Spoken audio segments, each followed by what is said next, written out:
Yakin sungguh-sungguh. Tawakal pada Allah SWT sungguh-sungguh. Lau tatawakkaluna haqqa tawakkili. Nabi kata apa?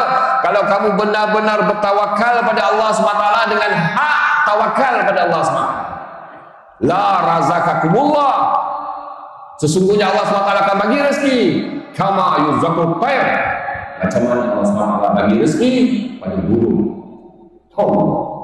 Burung mana ada sawarada, burung mana ada meniaga, burung mana ada belajar, burung mana ada pejabat.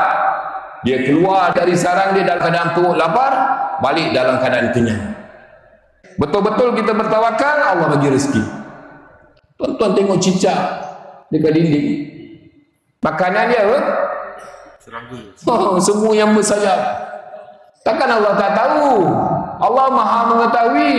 Cicak hidup dekat dinding, tapi makanan serangga yang bersayap terbang. Allah tahu. Allah cipta cicak dan Allah jamin rezeki cicak. Yakin cicak dengan rezeki dia tuan-tuan dia. Allah tak perlu pun bagi sayap pada cicak. Allah hadirkan serangga dekat mulut cicak. Tak perlu ada kepak, tak perlu terkebang. Rezeki sampai kat mulut dia tuan-tuan dia.